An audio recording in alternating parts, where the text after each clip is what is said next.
नमस्कार। आज चलिए हम देखते हैं वांटेड टू के बारे में। ये मेरा पहला वीडियो होगा। लिखा है वांटेड टू। वांटेड टू का मतलब होता है, पहली बात समझे कि वांट का मतलब क्या होता है। वांट का मतलब होता है चाहना, और इसी वांट से बना है वांटेड टू। वांटेड टू का प्रयोग कब करते हैं? जब किसी हिंदी वाक्य की क्रिया के अंत में चाहता था, चाहती थी, चाहते थे आते हैं, तो उसके लिए हम वांटेड टू का प्रयोग करते हैं। जैसे मुझे कहना हो कि मैं आपसे मिलना चाहता था, वे लोग यहाँ रहना चाहते थे, हम लोग उस विद्यालय में पढ़ना चाहते थे। इंग्लिश स्पोकन के लैंग्वेज पे जाऊं तो मुझे ये हिंदी याद करने की जरूरत नहीं है कि चाहता था, चाहते थे, नहीं। हमें बस इतना ही याद रखना है, अगर पास्ट की कोई डिजायर बतानी हो, डिजायर मतलब इच्छा, तो हम सिर्फ लगा देंगे वांटेड टू। पास्ट की डिजायर, जैसे मैं कह रहा हूं कि मैं इस विद्यालय में पढ़ना चाहता था, इसका मतलब यह है कि पास्ट में मेरी एक इच्छा थी, मेरी डिजायर थी इस विद्यालय में पढ़ने की।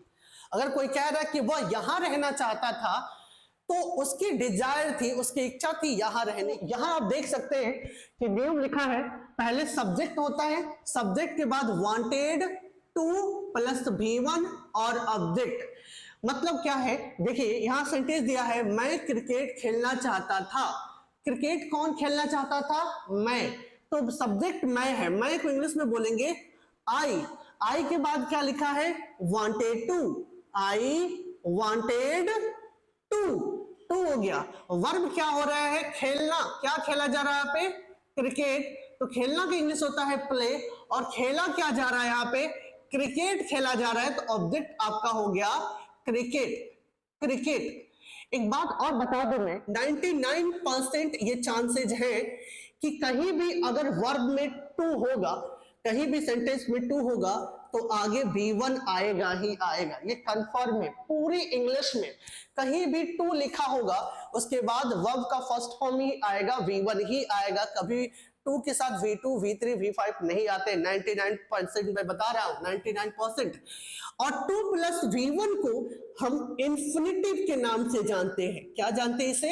इन्फिनिटिव के नाम से। तो अगर आपसे सवाल कोई पूछे कि इन्फिनिटिव किसे कहते हैं, तो एक शब्द में बता सकते हैं, two plus V1 is called infinitive. Infinitive. अब इन्फिनिटिव कितने प्रकार के होते हैं, कैसे होते हैं, अगले वीडियो में मैं जरूर बताऊंगा। आइए यहां देखते हैं। तो मैंने बोला कि मैं क्रिकेट खेलना चाहता था, ये पास्ट की आपकी डिजायर थी, आप कभी क्रिकेट खेलना चाहते थे।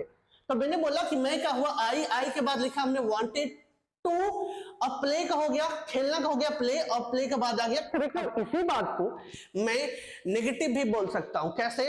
मैं क्रिकेट नहीं खेलना चाहता था, तुम यहां नहीं रहना चाहते थे, वे लोग उसको नहीं पढ़ाना चाहते थे, ऐसा भी बोल सकता था, मैं बोल सकता हूं मैं।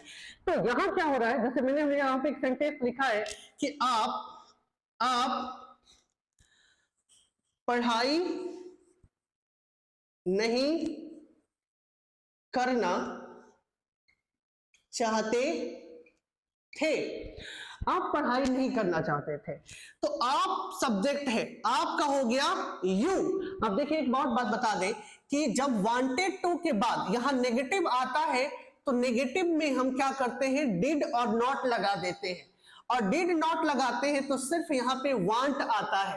ठीक? कैसे? देखिए हमने यहां पे लिखा है वांटेड, वांटेड, वांटेड, और जब हम नेगेटिव बनाते हैं तो हम लिखते हैं डिड और नॉट, और सिर्फ आएगा वांट टू। इसका मतलब ये है कि जो ये ई और डी है, इसमें आ गया है और आई और डी में बदल गया है, तो सिर्फ यहां पे क्या बचा? वांट। तो सिर्फ वांट को यहां पर लिखते हैं। शायद ये बात आपको समझ में आ गई होगी। आगे बढ़ते हैं। तो मैंने बोला कि यहां जो लिखा है, आप पढ़ाई नहीं करना चाहते थे, तो आपका हुआ यू, यू के साथ डिड और नॉट, तो हमने लिखा है यहाँ पे डिड और नॉट। अब वर्ब क्या है यहाँ पे? Want to. वर्ब क्या हो रहा है? पढ़ाई करना। अब पढ़ाई करना का होता है स्टडी।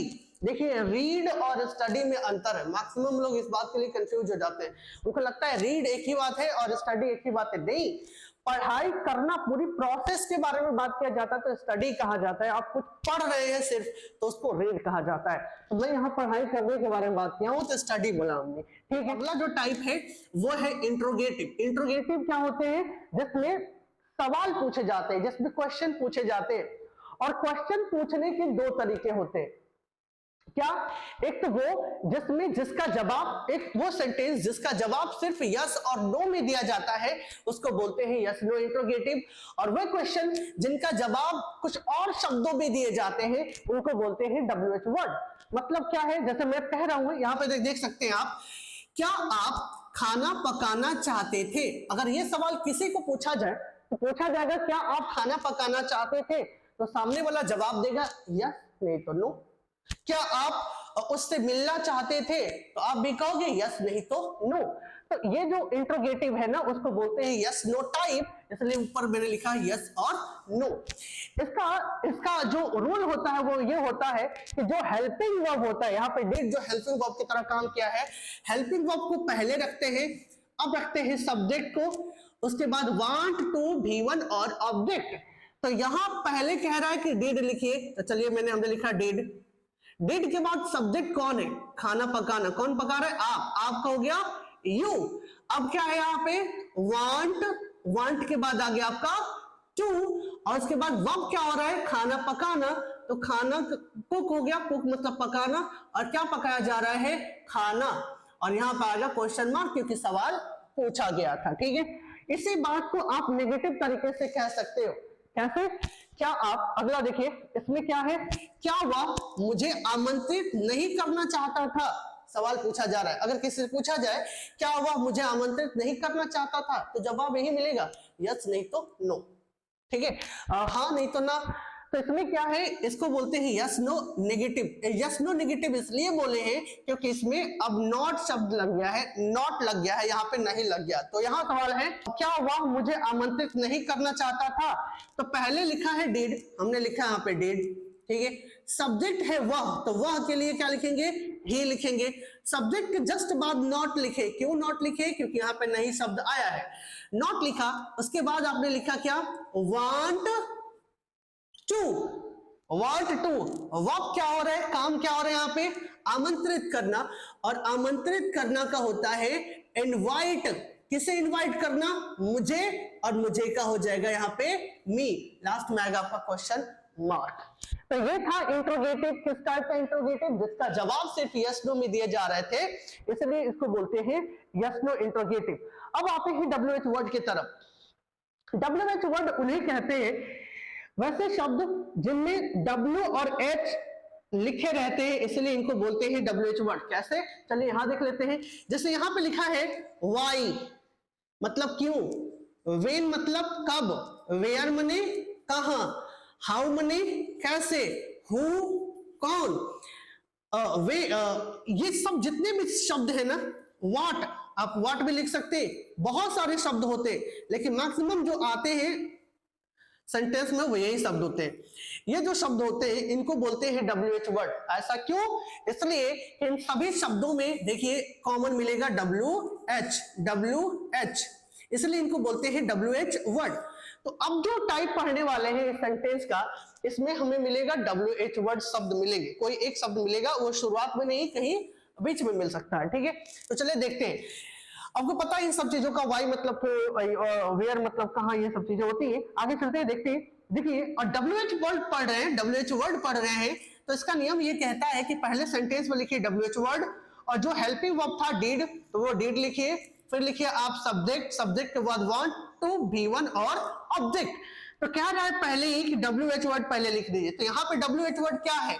क्या यहाँ पे पढ़ रहे हैं आप उस दुकान से क्या लेना चाहते हैं? WH वर्ड लिखे हैं व्हाट, फिर लिखे हैं डिड, और यहाँ पे सब्जेक्ट कौन है? आपका होगा आपका यू। वांट टू है तो वांट टू लिखा।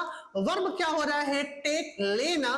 कहां से का होता है फ्रॉम, फ्रॉम उस दुकान से, उसका यहाँ पे लिखेंगे दैट, और फिर होगा shop, from that shop. Question mark होगा, क्यों? क्योंकि सवाल पूछे जा रहे हैं, ठीक है। अगली बात WH वर्ड का नेगेटिव।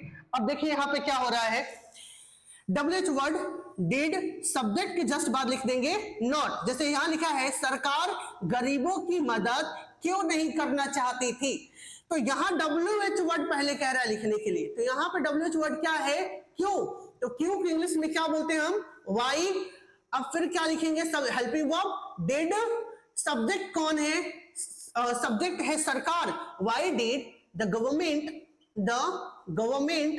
हो गया, सरकार हो गई, why did the government, government के जस्ट बाद क्या लिखेंगे, सब्जेक्ट के बाद नॉट, उसके बाद यहां लिखा है वांट और टू, तो वांट और टू, काम क्या हो रहा है, मदद करना, हेल्प करना, तो हेल्प हो गया किसकी, पुअर, हेल्प द पुअर कर सकते हैं, हेल्प द पुअर, या पुअर्स भी कर सकते हैं। ऐसे ही और वीडियो के साथ हम मिलेंगे अगले वीडियो में, तब तक के लिए बाय बाय, टेक केयर।